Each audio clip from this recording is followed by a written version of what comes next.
Good afternoon, everybody, and welcome to this partnered webinar with Echo360. So this is ALT's first partnered webinar of 2025, and we are delighted to welcome Echo360 and the University of Bradford. So we have Chris Ball here from Echo360 today, and Richard Nelson, who's representing the University of Bradford, and they're going to present this webinar, which is all about transforming learning with the University and Echo360. So welcome, Chris, and welcome, Richard. Thank you. Lovely. Thank you very much, and welcome to everybody. Thank you for joining us today. As Fiona said, my name is Chris Bull. I'm one of the account managers at Echo360, and of course, we're thrilled to be joining our friends at ALT at the first partnered webinar today. So hopefully there'll be many more after this. It depends how Richard and I perform, I suppose.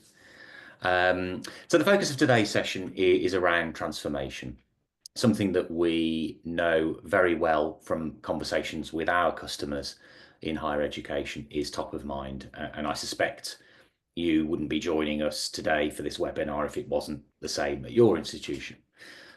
So as such, I've been joined today by an amazing speaker from one of our really great customers to share their transformation journey. So it will be shortly my pleasure to introduce Dr. Richard Nelson, because he is a doctor after all. So we should use that title, Richard. Dr. Nelson, apologies. He's a senior digital learning developer at the University of Bradford and a huge advocate for the application of technology to enhance learning, an enormous fan of AI, and an all-round splendid chap. But I imagine he'll do a much better job of introducing himself when the time comes. During the webinar, you'll have the opportunity to pose questions via the chat, or there is, I think, on Zoom a Q&A tab. So either will do nicely, and we'll pick up your questions at the end of the session for either of us. So I've got about 5-ish minutes to tell you about Echo360 and our learning transformation platform, which frankly probably isn't long enough, but I'll do my very best for you. So for over 20 years, Echo360 has been a leader in EdTech and corporate training, learning and development, growing its global reach and impact through organic growth and through strategic acquisition. So a few firsts for you. We were the first to scale educational polling and gamification for higher education with Turning Point, which we now call Echo Poll. We were the first to scale video lecture capture across higher education with the original version of Echo360, which we now call Echo Video.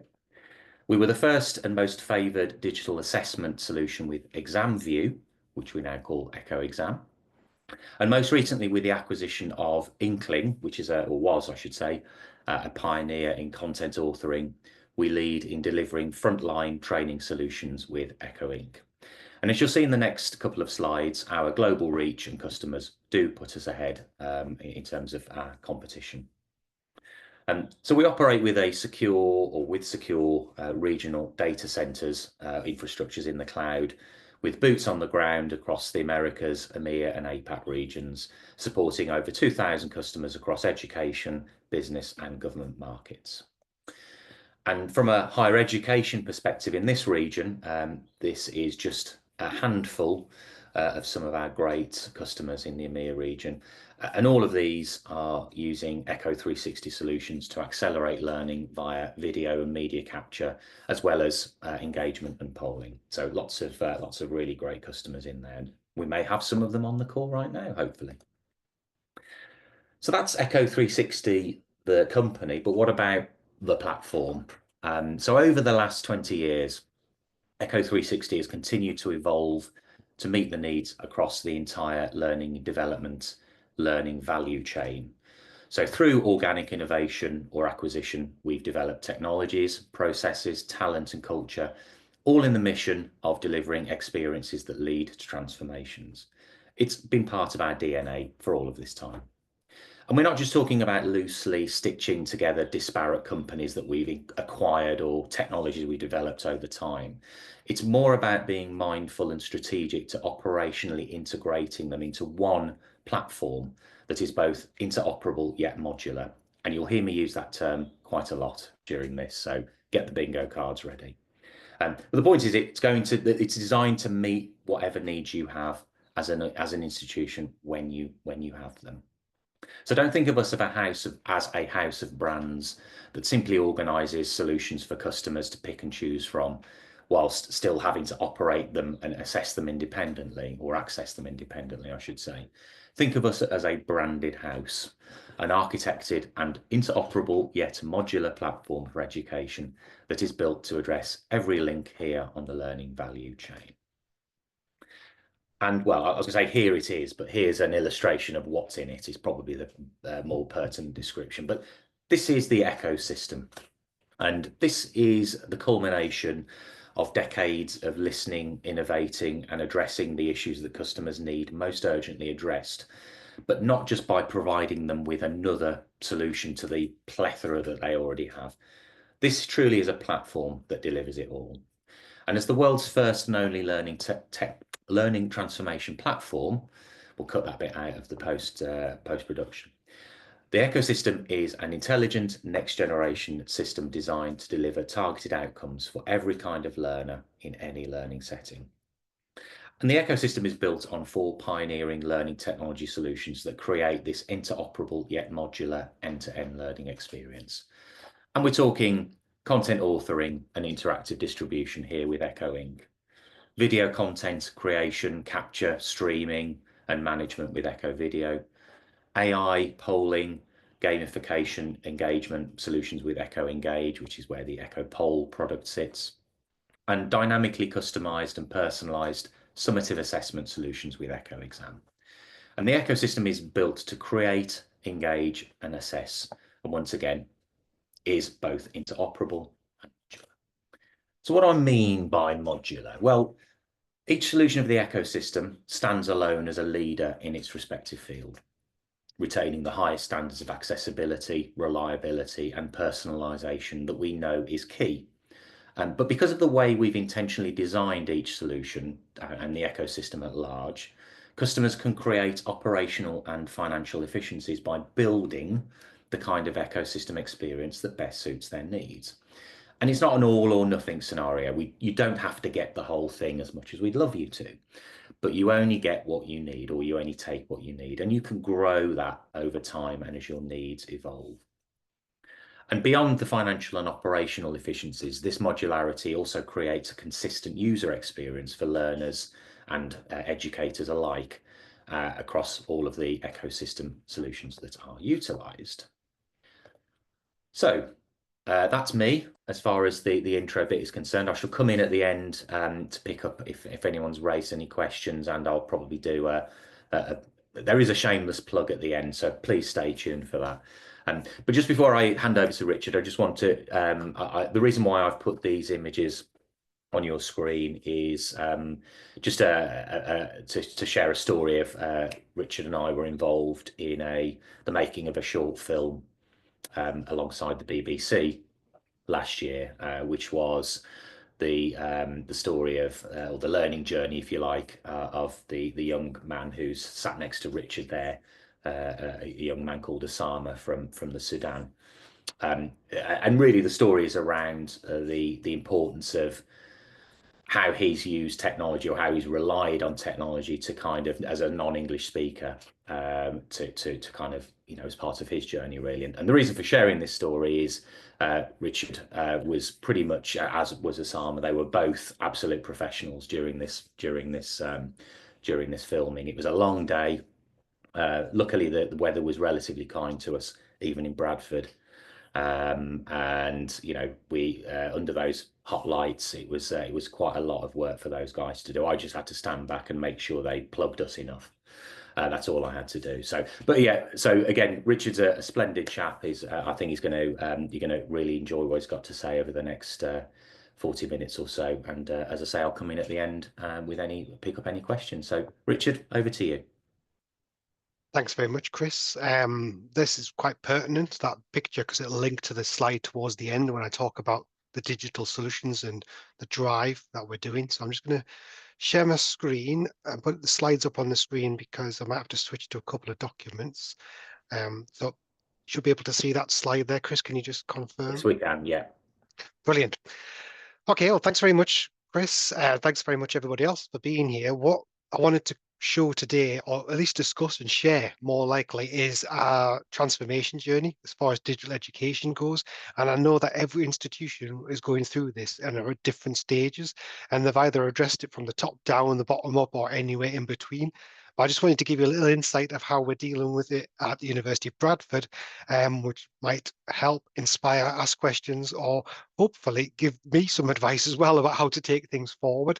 I'm hoping to talk about the journey in a way that's honest and transparent as well, so you'll be able to see the areas where we struggled and some of the reasons why we've done certain things. Um, but I'm hoping the story of our navigation through trying to transform learning with digital education will touch a chord with many of you that are on this call right now. So, oh, just get control. What I'm going to cover is a little bit about policy. Basically, where's all this come from and where does it sit? The deployment. So what does that look like in reality? A little bit about the human, because I'm very keen to keep the human in the machine. And that's an important part of everything that I do when I do deal with digital, is making sure the humans are involved at the most appropriate time. And then ultimately, a little bit more of an insight to the whole journey of where we've come from, where we are, and where we're going to. And there's plenty of potholes to discuss, which you can laugh at us a little bit or maybe join us with sympathy. So first of all, policy. Bit of background. University of Bradford, if you didn't know, is based at the City of Bradford, which is the City of Culture for this year, and hopefully things will become more shiny and new over the summer. We'll see what happens. The university itself is a relatively small university in comparison to some of our neighbours, if nothing else. And we're quite digitally immature as a whole organization. And what I mean by that is we've always been campus focused and people focused as a whole over the last couple of decades. And even after COVID, we tried to keep that strength of going back to campus first, which means it can be quite difficult for people like me to try and push through any transformation digitally because there's different competing priorities, both on the campus and in the online environment as far as learning goes. But what we do really well at the University of Bradford is the community around everything that we do, whether it's the staff or the students. Everybody gets involved in a certain way, even the ones that are not keen or don't quite understand what we're doing and why we're doing it, seem to want to get involved and at least be part of it and try to get the positive out of it. And I find that really endearing. If we need help, there'll be an academic to call on to give us support with that. If students need some guidance, they can help each other, or the student union's very active in helping staff and students get the best out of the learning journey that's going on. So there's quite a bit going on, people-based and community-based, but behind the scenes, a lot of the infrastructure development, both on campus and digitally, is still sort of maturing, and that includes things like data and things we'll touch on in a moment. The other thing which I have to address is obviously the environment we're currently in across the board within HE. So the University of Bradford has its own issues of how much money it has to save over the next few years and our own context and situation that we're in as far as that goes. And it's the same story as a lot of other places. Our student body is quite often commuter students, the ones in Bradford or around the Bradford area that travel in, or international students. There's very little in between. We have a lot of both of those and we have to cater for those. But because of that, it's caused some of those financial issues that other universities had. Despite that, we're still ploughing on and carrying on with our digital transformation because it needs to be done. And we need to get up to where other universities are, but also to do our own thing, our own route. And there's a whole growth plan around that, which you can chat about at any time you like. And we can talk about where we're going with that in the future.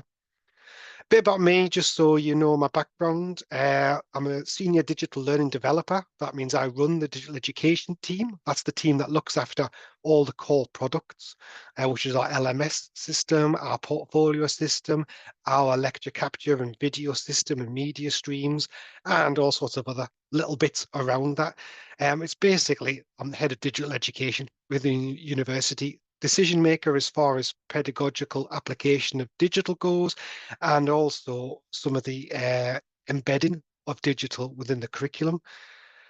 Other bits about my background is my doctorate was based on the blend of physical spaces and digital spaces. So it fits neatly into this transformation space. That work is always coming back and always contributing to what we do at the University of Bradford. And again, something else I'm happy to talk about to anybody, because that's what we do when we do these studies. We get a bit too involved for our own good. So I'm happy to talk about that at another time. But what it did do is I started to think about digital education tools and how they work with people. And a lot of my work really relates to who the academic is, or who the facilitator is, or the guide who's trying to use these tools to create a holistic environment. And that's where we start leading to the transformation ideas and exploring about digital education as a whole. Part of that led me to write a book about the academic identity in AI, because going on from my higher education, thinking about spaces and places and where people are and who they are in those places, whether it's physical or online, we've got encroaching elements like administration, jobs, like dealing with situations of external partners, but also this AI thing started to come in. So I just extended my study really and started to talk about the people, the teachers, the academics behind the digital education that was going on in universities and how AI was impacting on that. So I'm happy again to talk about that anytime you like, and I can explore that further. This isn't about AI, this talk. It was just a little bit of a plug of what we're doing. There is some AI in the roadmap, I'll show you in a moment, but it's not all about AI. So the background then to policy and to policy development, there was a strategic implementation of our learning and teaching plan back in 2020. So the university came up with a concept of a learning and teaching strategy, like all universities do, and then based that around inclusive practice through teaching, learning, but also support services and any digital tools that we use. Within that large strategy, then there was elements that obviously touched my role, which are the digital education elements and the digital tools that students use every day. But it's a strategy, so there was no real meat on the bone, for want of a better words. There was no detail in there, and that's the bit where I came in to add the detail, the bit I'd like to share with you today, to show you how that fits, and also maybe give you some takeaways, and maybe you can spot some gaps as well and help fill it in a bit later on.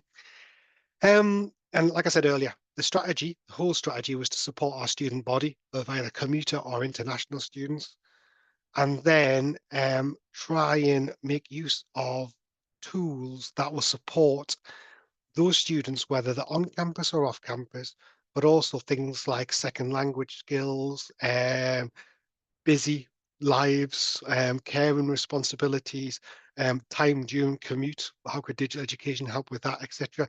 So it was a little bit all over and a bit messy as far as the strategy was concerned. So I needed to bring that together to make something a little bit more consistent. So with that, I came up with something called the Digital Education Roadmap. And my idea behind this was to create a block, sort of building block for any strategy within the university. So it did stem from the learning and teaching strategy to try and create some detail from that. But then the idea is you can use whatever's in this roadmap, I'll show you it in a moment, to then put into other strategies like the IT strategy or the estate strategy or any of the other strategies, student wellbeing strategy. So then they all interlink in a way. And then there is one version of the truth that we're working towards. So the digital education roadmap fitted into those strategies, and it has three key themes: data, platforms, and student experience. Each of those have a set of tasks, a set of expectations that we need to meet at each stage to keep the roadmap flowing. And in theory, they would link into those different strategies then and make sure that everybody's talking to everybody else. And the way I designed it was to create 3 stages: stage 1, stage 2, stage 3. Didn't put timeline on it because I know what universities are like. And as you'll see in a moment, our stage 1 was very much get the house in order, get everything set up, get the foundations right. Because as I said earlier, the university is brilliant. It has a fantastic community spirit. Staff work tirelessly to make things happen and have great time while working and make a brilliant student journey. However, that makes it a little bit chaotic. There is good practice everywhere and bad practice, and everyone is doing what they think is right. Oh, so that got a little bit chaotic. So stage one was purely get everyone on the same level. So that involves IT, estates, academic staff, the student union. And it takes a lot of the information we know already from things like JISC and the things that you do well in your institutions. And it's just making sure we're doing that right first. Then stage two was, right now, what adds a bit of value to that? And then ultimately stage three is the future focused bit, start exploring things a little bit further. So that was all set up in 2020. To make this effective though, what was missing was some sort of leadership or governance. As I said before, it's very organic at the University of Bradford. So to make this happen, we set up an digital education governance group, and it was based around everything in this digital education roadmap. And then the idea was they would monitor, guide, support each of the steps of the digital education roadmap. But that governance group included stakeholders from all the other groups that were involved with different strategies. So hopefully there was a good communication piece going on. Everyone's talking with each other. And in particular, if barriers did pop up, people could work together and solve those problems. And the digital education governance group was guided by one of the directors as a chair. And then each of the different tasks had a task lead who then fed back to the group depending on the stage. Let me show you what it looks like. So I'm just showing you stage 1 and 2 because all I could fit on the screen at the moment. So you can see how the stage 1, stage 2, they've got the 3 themes of data, platforms, and experience.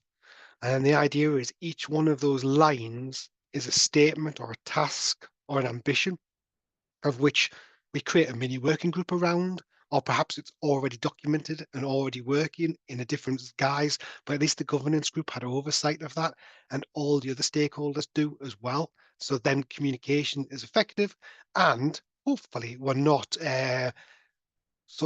doing things twice, which an organic organization like University of Bradford often gets caught out doing. We keep ending up doing 2 or 3 things at the same time about the same thing, about the same equipment or the same process, when actually it could be just one project.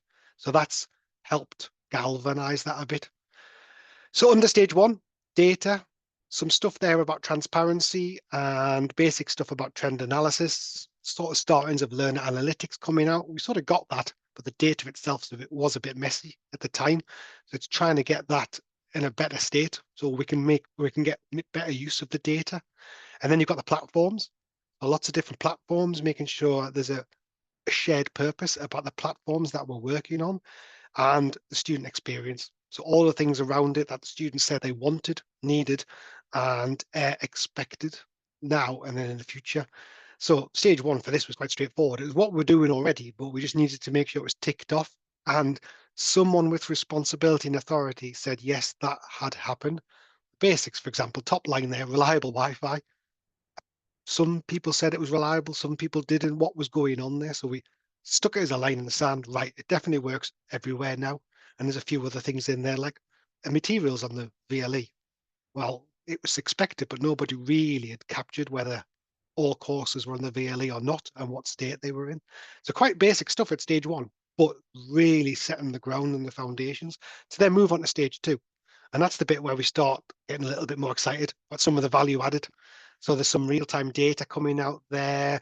There's some changes in practice about academic time in there. There are some consistencies, some other bits and pieces of just general stuff around the campus for student experience. And as you notice, this was 2022, by the way, AI had already appeared in stage 2. A little bit of a conversation about a chatbot and some other AI tools to help with student journey and progression. So we'd already talked about them before ChatGPT arrived and all the chaos had kicked off. We're already setting that up.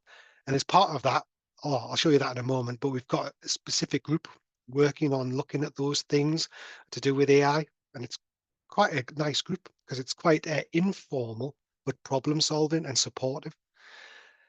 Stage 1, stage 2, and then ultimately stage 3, where we start getting onto the bigger stuff. But as you can see, the idea was there was this self-contained document, digital education roadmap, and it was my way to control, influence, curate what we needed what was expected, and then making sure that had visibility in those other strategies. So whoever the stakeholder was, whether the director of IT, whether it's director of estate, whoever, whether it's, a student experience associate professor or whatever, they had access to this and they knew where we were going and could ask questions about it at any time. And this has remained stable throughout the changes that are happening, because all this stuff we need. Some of it has been adjusted slightly. So the title might say one thing, but actually we found out there's better ways of doing it. So the chatbot, for example, hasn't appeared yet. And what they're finding actually is better searches, information in better places, better communication was actually key before we got anywhere near a chatbot. We don't need a chatbot. That's just overrated and actually causing more problems than it solved at our university. So that's helped galvanize that idea and stopped random faculties going off trying to get a chatbot to work, because everybody loves a chatbot. It's like no one's got any friends anymore. They need a chatbot to have a chat with, or maybe they're the only sane thing in the universe at the moment. So we're trying to say, well, hang on, we've got people looking at this, and the outcome was, no, we don't need one just yet. There's plenty of other things, actually probably more fundamental things about comms and about where things should be. So that's the digital education roadmap. How that pops out in reality then, so a lot of the aspects and elements of the digital education roadmap fit into our core products that we have. Tried to keep everything as simple and clear as possible. It's very easy to get scope creep with a lot of those elements of the digital education roadmap as people go off and investigate new systems, new ideas, new thoughts. But what we want them to do first is actually look at the products we've got now. What is in there that would help solve that problem? Is it an add-on to it? Is it a plugin? Is it an extra bit? And then work with the core products. Additional product is by exception. And then what worries me the most about anything is the sustainability of that. So if someone goes, no, we do need a product to do this. You haven't got it at the moment. Let's go and get it. It's like, cool, we'll do it. We'll help you with it. Who's looking after it later on? And if it's not part of the roadmap, then there's no centralized support for that or no governance or oversight. So I was really keen, right, let's look at the core products first. So I've just created this simplified landscape map of what we've got: LMS, portfolio, video capturing tool, and then we're an Adobe Express Creative Campus as well. So all of that can work together to solve a lot of those issues as far as digital education is concerned, give or take some infrastructure things, which I'll talk about later. So that was the idea, try and keep that simple. Then there's the bigger picture, like I've just said. So to make the digital education bit, that's now the middle bit of this image, the bits that I control. There's all sorts of stuff outside of that. The student information systems, student support systems, student portal, the IT infrastructure, so all the other stuff that, there's a lot more circles I could have put on this diagram, all influence that. And they're the stakeholders we needed to bring into the governance group and also to communicate the digital education roadmap to make sure that whatever they're doing interlinks with what's on the digital education roadmap. So that makes sure that there's no duplicating of work and resource. There's no contradiction of systems not being able to talk with each other, but also a bit of insight and oversight of what's going on and how we can help. We do the digital education bit, but perhaps we can help student support systems. So a classic for that is student wellbeing system that they've created or they've bought in and they've developed in-house. There was a project to do that. The student support team looked after it, but actually because they knew the work we were doing, they're able to integrate it into student-facing digital education tools, so everything's integrated. So if a student needs support or there's a wellbeing issue or they just need to know more, it's fed through the digital education system, such as the LMS or the portfolio, into the student support system. Same with the student information system and the bigger IT infrastructure stuff. So there's a lot going on there, but the digital education roadmap is the core to keep it going. Amongst all that is the people. So I did want to shout out to the people involved in all of this, because there's quite a few of them, and it's important to make sure that they're brought into it and are celebrated. So for us, for example, we've got the students, the staff, the suppliers, all working in partnership together to identify solutions for the roadmap and look at ways in which things can be integrated, shared, produced, developed, or communicated out. Quite often there was stuff that some of our systems did, that we just weren't utilising enough. And Echo being one of them, there was so much more Echo could do to what it was first bought for, because it was bought for a specific purpose, but actually it solves a lot of the issues in the roadmap and the inclusive strategy. So I'll come on to that in a moment. But working with the partners, working with the suppliers as partners has really helped with that. And I'm very much keen on pushing that forward, is that we want to get the best out of our kit that we've got now, rather than just keep scrabbling around looking for solutions elsewhere. And of course, then the governance wraps around that. So there are a couple of governance layers. Ultimately, for me, is the digital education governance group, but that sits under the bigger university groups, but it's all communicated effectively through the way in which we report back on some of those threads in the roadmap. The staff themselves, as I said, they're all keen and they get involved in different ways. And all of this influences what we do as far as digital education goes and the communication when it goes in and out. One of the biggest groups we have is the show and tell group, and that is pivotal to the digital education roadmap. Not only did it influence its creation, and it has the experts, because the people that are doing it are the experts in sharing good practice in that group. It also gives us a space and a place to share some of the things that are going out and have honest and open conversations about what works and what doesn't work and what's missing and what we need to sort out. And then there's a few other groups. Simulation group, there's the product forums themselves. So we have groups that talk about our LMS, our portfolio system, and the Echo solution. And just a bit of a shout out for my other group, which is the AI special interest group. So that is quite important. It looks at policy, guidance, and also then the implementation of AI. And the reason why I find it really important is because a lot of the systems we have already are sticking AI in, because it's quite fancy to stick AI in. We're having AI imposed on us by certain places, such as like Microsoft, but also people are interested and want to try out different elements of AI. How does that fit within what's already in the roadmap and also what we want to do in the future? And it could influence change or adaptation because it's a fast flowing element of what we do, but it's really good. It's a informal group where I chair it, but we get everyone together and they share good practice. So we have a theme every month about a particular aspect of AI.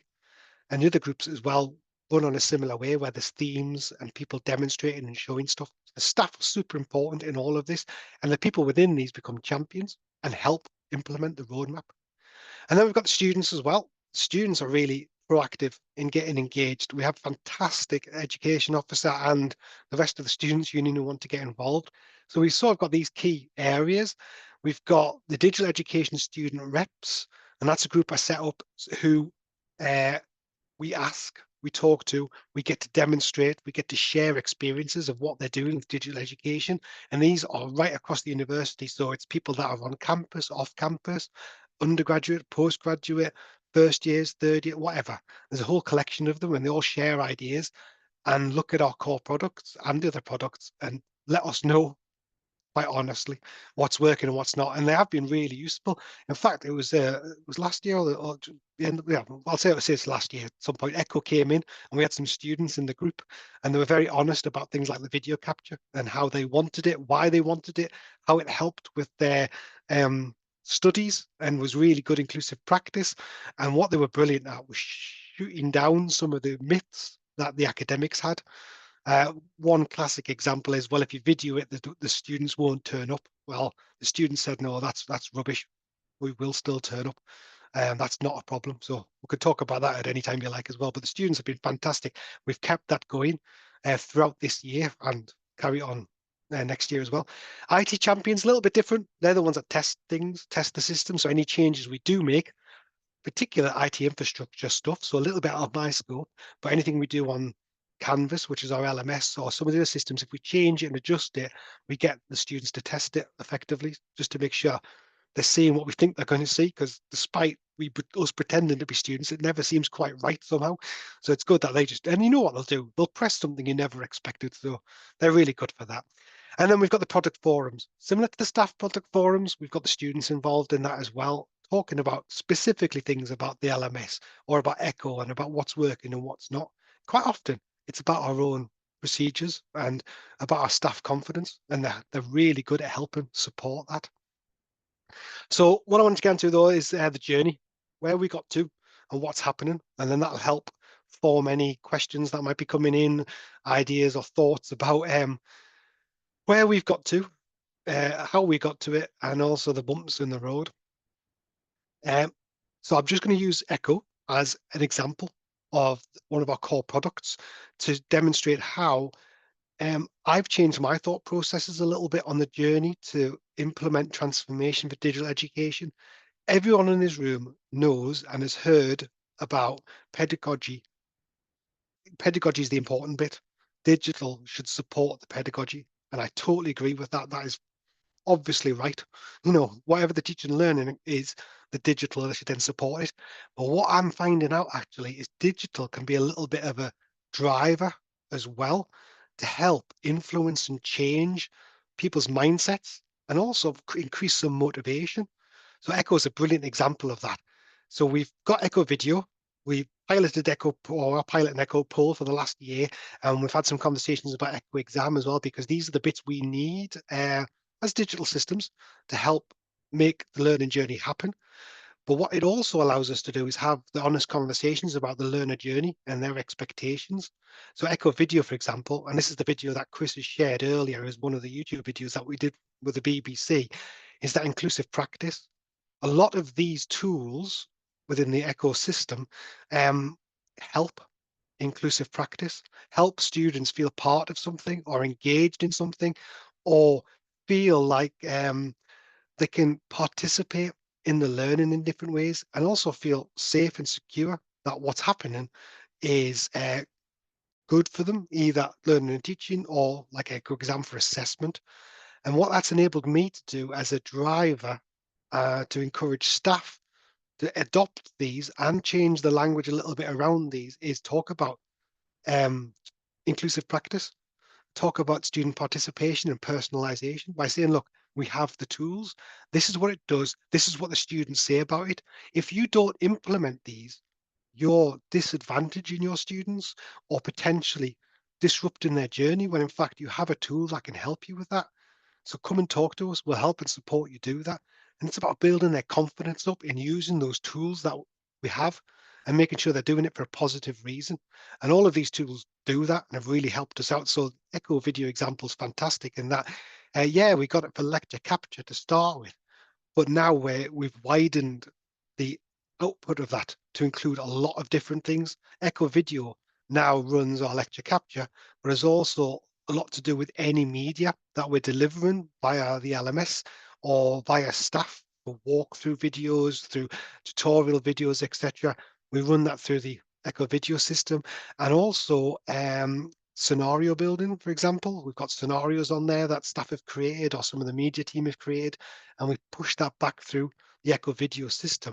Because what it does then is allow us to keep it in one place, easy to share, easy to collaborate on, and has those built-in inclusive elements such as subtitling, such as the able to flag when students feel there's issues about a particular topic and they want to raise that they're a bit confused about what's going on there. There's ability for students to make notes on the videos and put in points to where they want to remember things or revise from, and a whole suite of things, including sticking some polls in there as well. So staff are now getting to the stage where they're able to adjust and edit the videos and throw in some interaction as well. And that can be big things or small things, depending on what the video is used for. So all the solutions are there and they're provided via the tools that we've got. And this is an example of where we're trying to use these tools for inclusive practice, but a lot of it through the digital education roadmap is changing the language a bit and not talking about the big strategy lead and change or the incorrect idea of digital making change, but actually digital helping make the change. And if you don't do it, you're missing out on opportunities. I just want to try and explain what I mean by that one about the inclusive practice that we're pushing across the university. In particular, the learning and teaching strategy, for example, when it was originally made, had universal design for learning built in it. So a lot of the strategic aims and elements had multimodal learning or multimodal evidence gathering for students, etc. All the UDL stuff that goes on about lots of different ways of doing something and making sure students have access to things in different ways, but also presenting things back in different ways to try and open up opportunities for learning and also then providing evidence. And Echo allows that as one of our solutions built into our LMS and partnered by our portfolio system to be able to engage in that UDL approach. It's not really been adopted too much across a lot of the areas at the moment, that particular part of that learning strategy, because it's quite hard to do and time consuming, but people are exploring it and really getting involved in the elements that they can do with that because we have the tools to help them. So I said I'll be a bit honest. There was a few other things going on in the background that I just thought I'd bring up just so you can laugh at me. So you can ask questions and discuss. The strategy itself, as all these strategies are, who are written by people who I think want to make an impact, had a couple of numbers in there that got a bit scary.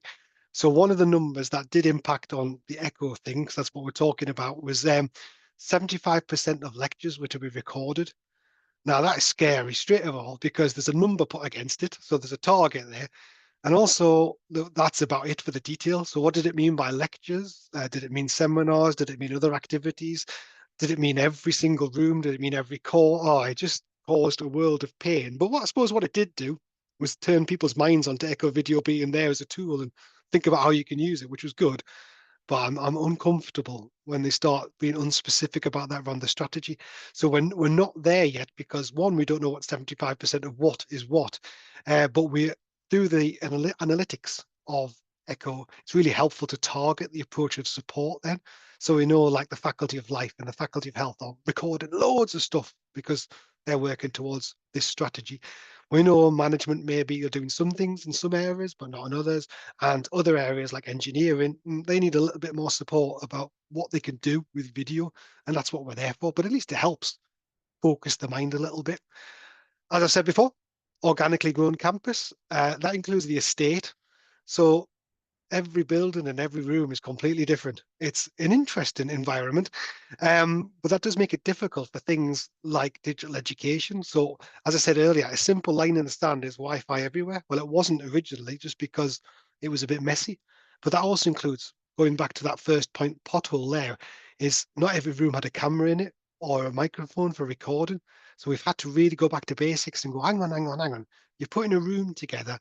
This is the basics that we expect. So we're still working on that. All new rooms will be up to spec that we expect that they can use Echo Video and some of the other digital tools we've got. But it's still going to be an ongoing process because over the years, it's just been wherever the money's been put, those rooms have been done up. We have some stunning rooms. We also have some rooms with cobwebs that need to be dusted down a bit and put some cameras in or replace the old ones that they've stuck in. So we're still working on that. It's a bit messy. Again, I said earlier as well about strategy and the digital education roadmap being a building block into the strategy. It was led by the learning and teaching strategy, and that's what made me come up with the digital education roadmap. It then is a building block for any other strategy. However, we're still missing some key strategies, such as an IT strategy. So there's ideas, there's thoughts, the governance group is there for communication, and they're working towards the roadmap. But there's loads of bigger stuff that the university hasn't quite nailed down about what it wants, which direction it wants to go in, where the money needs to be spent on some of the bigger stuff, which would impact on the digital education roadmap. So we're continuing with that a bit. They know it's there, so they get support, but we'll see what comes out in the IT strategy going forward. And again, that's been impacted with funding and changes and different things. But there's little things like then the AV strategy comes out of IT, not out of the digital education roadmap. So there's been a little bit of sort of cross purposes there about what they were supposed to be doing. So a lot of their work was stick screens in the room. Well, actually, I'm saying digital education is more than screens in a room, as you know. So we needed to bring that together. There's a faculty culture. So faculty is the strong area, the central services are the poor representatives. So it's trying to change that mindset as we're all together, we're all supporting each other. And particularly, it's mainly where the budget goes and who shouts the loudest and try and centralize that, which is why the digital education roadmap was important. One voice for the whole university, help guide that. And then as usual, as you know, is a common thing, and this is something I've worked on for the last 3 decades, academic mindset and inconsistent practice. And that's just that we have to keep constantly working on that. And we do that within the university. And like I say, at least the staff are on board, and that's really great. So on the other side, I've just defined what I've done about filling these potholes in. So because of the systems we've got, such as the ecosystem, where these different tools are actually part of one system, now gives us a full set of data from these systems that helps us pinpoint support, helps not only see what's being created, where it's being created, what type of stuff's going on, and some early intervention, but also which areas aren't doing or not using the systems. And then we can challenge, discuss, have a conversation around why not. And it might be they're using something else, and that's fine, but we'll work on that. Is it part of the roadmap or not? And then there's those collaboration. So we're definitely collaborating a lot more with AV and estates, and that's because of the roadmap and the digital governance as well.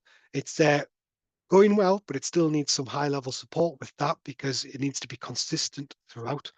And then, as I've just said there about confidence for staff, academic training and student support, it's all part of the bigger picture with that. And we're trying our best to support that centrally with the resource we've got, but there's going to be pockets that haven't quite got that yet. So we're filling those potholes in and making sure that is supported across the organisation. And with the digital education roadmap being the focal point of that, it highlights areas that aren't quite meeting expectations. So then we can jump in and sort that bit out. But it's so rounded that I'm hoping those potholes will be filled in ultimately as we go through. And that's from that approach rather than complete strategic approach driven by directors and down. We've got this sort of working process in the middle of the digital education roadmap. Ooh, so that was a bit of a journey around. I think that's it. Oh yeah, look, as a blank screen. I think that means any questions at the end there, Chris. Lovely. Yeah, thank you very much, Richard. Let me just do my sharing again. 1 second. But that's, I mean, I think, you know, that story is, I knew it was going to be great because I kind of already knew it already. But you know, I think for me, as much as it's great to hear you talk about the echo side of things, which is obviously kind of the kind of the key focus, it's also great to hear, you know, the inclusion of humans, as you kind of call it, in particularly students. I think, you know, I'd certainly say there's a lot to be learned from that. But yeah, anyway, so we have had some really great comments and questions in the chat. So I'm going to go right to the top and work my way down. So Martin asks, is it possible to unbundle the components of the ecosystem? Well, yes, we talked about it being interoperable and modular.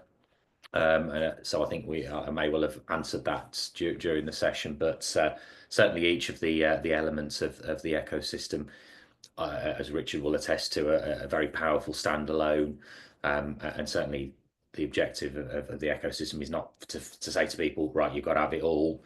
It's, you know, what do you need kind of thing, and it may only be the one kind of element of that. So yes, very much unbundleable. That's even a word. Next, I think so. I think this is a question for you, Richard. So Jed asks, how do you create live data dashboards? And he's pasted a couple of links in there as well. Is that something you're doing at the moment over at Bradford, Richard? What we're doing with the dashboards is I utilised students, got some interns from the MSc AI analytics course, which is quite useful because this is their sort of thing, of which they studied the information we got in, where it was coming from, and we're able to create a bespoke dashboard. So I'm able to report on those core products, plus a couple of others on one screen. And it's working effectively, except for where there's some bits of data that aren't quite clean. So our LMS, for example, links with the student information system. It's not quite accurate enough yet, but I get the big picture from that. But every other system works really well. But I have to say, this is the actual analytics on some of the systems themselves, such as, you know, Echo, if you look at the analytics, is detailed to go into and to be able to drill down into what's happening with different areas. Yeah, it's Power BI that we use. If you wanted to know the detail behind it and the information. Okay. Lovely. And Jed follows up with another question, and Jamie's interested in this as well. Have you integrated the VLE with SIS and timetabling systems? Yes, so the LMS and all our other systems are integrated into our student information system. So that does actually work quite well. It's more about getting the students off the system if anything happens to them's the problem, and that's more about our own data cleanliness. Systems work well together, not a problem, including timetabling. The bits that don't quite connect though, timetabling is a bit of an old system. So we're struggling with it to connect to some of the other systems. So to be honest, things like the Echo Video, for example, we are dealing with that manually and setting up the scheduling just because the timetabling system, we're not quite trusting that yet. In particular, when things change, that it doesn't seem to trigger it very well. But what that's allowed us to do then is really get to grips with how it works, how staff are using it in what rooms and what it looks like, and also helps us intervene quicker because we're part of that process. It will be automated in the future, and that's 2026. We're aiming for that, but that's relying on the timetable and software as opposed to anything else. Yeah, and just for everyone else's benefit, it is possible to integrate Echo Video with timetabling systems, and that's actually in the majority of cases how institutions use it. So literally, Yeah, walk into the room, and the lecturer walks into the room at the right time, and it's yeah, usually about to record or either record. So yeah, and yes. that's your aim as well, isn't it, Richard? Yeah, so yeah, because part of it, one of the policies we've got at the moment is the opt-in policy. So you have to opt in to be recorded, and that's a lot to do with mindset, confidence, which we're dealing with. So quite happy with that now. Ultimately, we could do to an opt-out system whereby they choose not to be videoed, and that's what we'll do once we connect the timetable together. Yeah. But we've not had a problem with the opt-in system because people will want the recordings and students want the recordings. I assume we won't have too much of a problem with an opt-out system as well, because I don't think they're too bothered about that now. We're getting to a state where they're quite comfortable with it. There is the odd areas that get a bit nervous about things being recorded, but we're working with them. I don't know quite why, the subject-specific stuff, but we work with them. It's about winning hearts and minds, isn't it? That's Yeah, the thing, and you're kind of still there a little bit in terms of that side of things at the moment, which is good. I mean, it's it's a great place to be. You got you're in a good place from that standpoint. So further comments then. So Jamie talks about Ellucian, if I'm pronouncing that correctly, in Moodle. Um, there are some exceptions to our auto enroll, which we process semi-manually. So curious about the methodology at Bradford for that same workflow. yeah. Well, I can't talk too much about it because it's IT infrastructure stuff, but we've got single sign-on system directed from the student information system, which then populates Canvas, which is our LMS. That then is the fulcrum to the other systems. So everything else is within that, and they create the user accounts for all the other systems.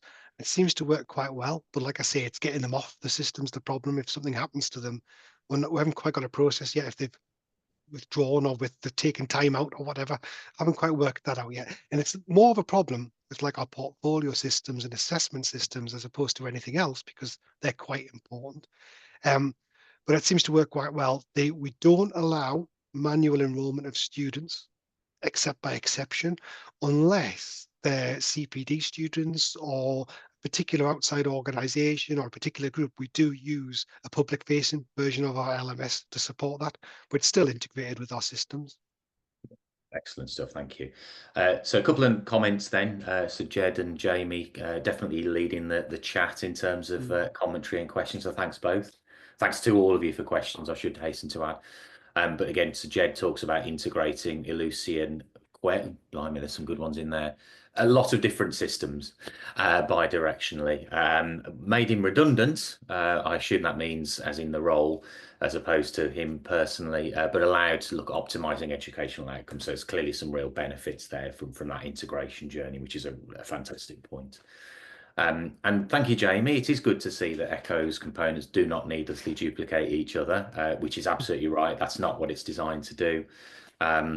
And again, I think I said as much at the beginning of the session, it isn't just about trying to stitch funky looking products together because we like them. It's about, okay, what is our outcome? What are we trying to get our students and our users to? So yes, I'm glad that you've seen that. Another question, so this is from Sheila now, echoing, is it like a digital portfolio of students' work? So not in so many words. So the Echo Inc. is effectively a platform to create, I suppose, content really. As I say, its main function, or its main its sort of gestation, if you like, came from supporting mobile workers, so people that need training on their specific jobs. So effectively, being able to be accessed on a mobile device. So it's effectively, I mean, I'm not going to use the term learning management system, because it's not really strictly that in the same sense as a Canvas or a Moodle, but it can definitely be used to enhance an LMS in terms of how you create content that could be made as part of a student's learning journey. So has great applications in the corporate world, and again could work really effectively in higher education as well. So thanks for that question. Oh yeah, somebody had to depart early, unfortunately. So Jed, integrate. So we're integrating Robin and Kelcat. I don't know if it's the hard C in the middle. Room booking, MS Calendar, and Kelcat, whatever it might be. Very cool, which is good to know. Alrighty. So I think that's it as far as questions are concerned. Do chime in if you've got any last questions with the remaining 3 minutes. If you haven't, I'm going to do my much promised shameless plug. So please don't leave yet. But if you did really enjoy what you've heard today and what you've looked at, and would like to know more about the ecosystem, then you're in luck, because you can join our webinar series that starts this month, hosted by these fresh-faced fellas here, so Blake and David, two of my colleagues in the US. Now, in our Learning Transformation webinar series, we'll be diving into the powerful capabilities of the ecosystem. And over the course of the series, we'll take deep dives into all 4 of the product areas. So Echo Inc. actually is getting 2 sittings because, as I've just previously explained, thanks to Sheila's great question, there are obviously, although it's the same product, there are effectively kind of 2 sort of ways of using it from that kind of corporate and higher ed perspective. So we're running 2 sessions on that. And of course, we've then got Echo Video, Echo Engage, which will incorporate the Echo Poll capability, and Echo Exam. So 1 a month, pretty much for the next 3 or 4 months, 4 or 5 months even. So I will make sure that with the sending of any content that the folks at Alt send out as a result of this, will include a link to join us for that as well. And of course, if you wanted to ask me anything, you are more than welcome to do so. I'm easily found on LinkedIn, by email, or by mobile telephone, and I will help where I can. So it just remains for me to express my very deepest gratitude to the team at Alt for hosting this webinar. Of course, to Richard for sharing Bradford's amazing journey, and of course, everybody who has taken the time to join today for joining us today. So thank you very much, and have a great rest of the day.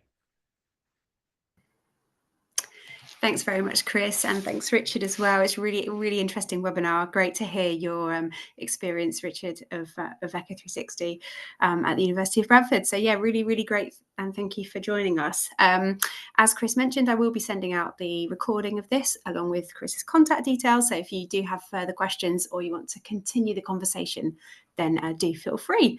But yeah, for now, thank you, Chris. Thank you, Richard. You're most welcome. Thank you very much, guys. Have a great day. Good, some shared support there. It's nice to see. Thought that might happen. Yeah, good stuff.